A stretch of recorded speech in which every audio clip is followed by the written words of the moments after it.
நுரையீரல் பிரச்சனை, ஏங்கல், இளைப்பு இது மாதிரி நோய்களுக்கு இந்த பவுடரை மிளகு சேர்த்து பாலுடன் தினமும் காலை மாலை பருகுவது பழக்கத்தில் உள்ளது.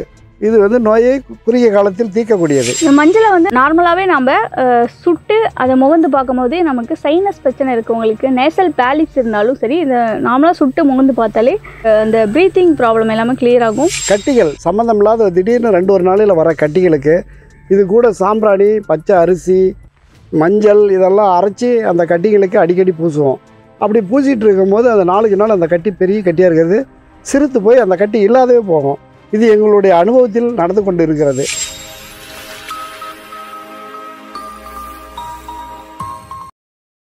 நலமுடன் உள்ள நேயர்களுக்கு வணக்கம். நான் டாக்டர் பிரியா, சித்த மருத்துவர். நாங்கள் பாரம்பரியமாக 8 தலைமுறையாக சித்தா பண்ணிகிட்ருக்கோம். இப்போ வந்து நம்ம ஒரு முக்கியமான மூலிகையை பற்றி பார்க்க போகிறோம். மூலிகைன்னு சொல்கிறத விட நம்ம வந்து இது தினமும் உணவில் வந்து பயன்படுத்திகிட்டு இருக்கக்கூடியது மஞ்சள். நம்ம பார்க்கலாம். மஞ்சளோட குணங்கள், மருத்துவ குணங்கள் நிறைய இருக்குது. குர்குமா லங்கா அப்படின்னு சொல்லக்கூடிய இந்த மஞ்சளில் இருக்கக்கூடிய குர்குமின் அப்படிங்கிறது பார்த்திங்கன்னா புற்றுநோய் செல்களை வந்துட்டு அழிக்கக்கூடியது.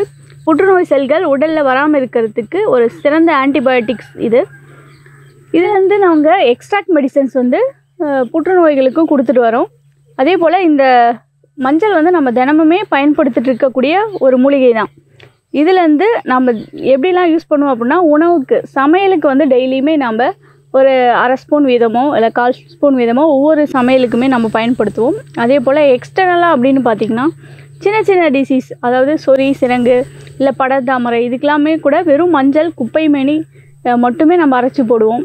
மஞ்சளை வந்து நம்ம காய வச்சு இதை வந்து பவுடராக்கி குளியல் பொடிக்கு யூஸ் பண்ணுவோம். நிறைய மூலிகை குளியல் பொடியில் இதுவும் ஒரு மஞ்சளும் சேரும். இந்த வேர்வை நாற்றம் மற்றும் உடலில் சில பேருக்கு வந்து இந்த கற்றாழை ஸ்மெல் அப்படின்னு சொல்லுவாங்க, அந்த மாதிரியான பேட் ஓடர்ஸ் எல்லாமே போக்கக்கூடியது சிறந்த ஆன்டிபயோட்டிக்ஸ். இது வந்து நஞ்சு முறிப்பான் அப்படின்னு சொல்லலாம். நச்சுத்தன்மை உடல்லேருந்து முறிக்கும். அம்மை போன்ற ஒரு நோய்கள் வரும்போது நமக்கு அது மூலமாக காய்ச்சல் இந்த மாதிரிலாம் வரும்போது அம்மை நோக்கியும் நம்ம இதை எக்ஸ்டர்னலாக யூஸ் பண்ணுவோம். மஞ்சள், வேப்பிலை இதெல்லாம் சேர்த்து நம்ம வெளியில் எக்ஸ்டர்னலாக வந்துட்டு அப்ளை பண்ணுவோம். இந்த மஞ்சளை வந்து நார்மலாகவே நம்ம சுட்டு அதை முகந்து பார்க்கும்போதே நமக்கு சைனஸ் பிரச்சனை இருக்கவங்களுக்கு, நேசல் பேலிப்ஸ் இருந்தாலும் சரி, இதை நார்மலாக சுட்டு முகந்து பார்த்தாலே அந்த ப்ரீத்திங் ப்ராப்ளம் எல்லாமே கிளியர் ஆகும். நேசல் பேலிப்ஸ் இருக்கவங்களுக்கு இதை நாங்கள் இந்த மாதிரி சுட்டு ப்ரீத் பண்ணுறதுக்கு டிஃபிகல்ட்டாக இருக்குது, அதுவும் நைட் டைமில் அவங்களாம் ரொம்ப தூங்குறதுக்கு சிரமப்படுவாங்க. அந்த மாதிரி இருக்கும்போது இந்த சுட்டு மூந்து பார்க்க சொல்லுவோம். மஞ்சளை வந்து இப்போது புத்தகத்தில் இல்லாமல் வேறு அனுபவ ரீதியாக எப்படிலாம் பயன்படுத்தலாம், வேறு என்ன மருத்துவ குறிப்புகள், அதாவது பயன்பாட்டில் நமக்கு தெரியாமல் நிறைய விஷயங்கள் இருக்கும், அதை பற்றி நம்ம கேட்கலாம். இதை எப்படிலாம் பயன்படுத்துவீங்க? இந்த மஞ்சளை பதப்படுத்தி நம்ம சாப்பிட்ற அளவுக்கு பதப்படுத்துகிறோம் இல்லையா, அந்த மஞ்சளை நாங்கள் எடுத்து ஒரு கட்டிகள் சம்மந்தம் இல்லாத திடீர்னு 2-1 நாளையில் வர கட்டிகளுக்கு இது கூட சாம்பிராணி, பச்சை அரிசி, மஞ்சள் இதெல்லாம் அரைச்சி அந்த கட்டிகளுக்கு அடிக்கடி பூசுவோம். அப்படி பூசிகிட்டு இருக்கும்போது அந்த நாளுக்கு நாள் அந்த கட்டி பெரிய கட்டியாக இருக்கிறது சிறுத்து போய் அந்த கட்டி இல்லாதவே போகும். இது எங்களுடைய அனுபவத்தில் நடந்து கொண்டு இருக்கிறது. வயிற்றில் வந்தால் ஒரு கட்டி, தொடையில் வந்தால் ஒரு கட்டி, அல்லையில் வந்தால் ஒரு கட்டி, அதுக்கெல்லாம் பேர் இருக்குது. ஒவ்வொரு இடத்துலையும் வர்றதுக்கு பேர் இருக்குது. புற்று மட்டும் இல்லை, மற்ற எந்த கட்டியாக இருந்தாலும் ஒவ்வொரு இடத்துல வர்றதுக்கு அந்தந்த பேர் இருக்குது. அந்த கட்டிங்களுக்கு இந்த மஞ்சள் பதப்படுத்துகிற மஞ்சள், பச்சை அரிசி, சாம்பிராணி இவைகள்லாம் அரைச்சி பூசிக்கிட்டு தினமும் பூசிக்கிட்டு இருக்கும்போது நாளுக்கு நாள் குறுகிய காலத்தில் ஒரு நல்ல ஒரு முன்னேற்றம் தெரியுது. இந்த நோய் அடியோடு போகுது. இது அந்த காலத்துலேருந்து பாரம்பரியமாக நாங்கள் செஞ்சுக்கிட்டு வந்துக்கிட்டு இருக்கிறோம். இதை முன்கூட்டியே நம்ம உள்ளுக்கு பயன்படுத்தும் போது நமக்கு அட்வான்ஸாகவே நம்ம கேன்சர் வராத இருக்கிறதுக்கும் நம்ம பயன்படுத்திக்கலாம். இது பல விதமான முறையில் நம்ம மருந்தாக செஞ்சு அகமருந்தாகவும் பயன்படுத்தலாம். மஞ்சள் அரிஷ்டம்னு நம்ம ஒன்று செய்வோம்.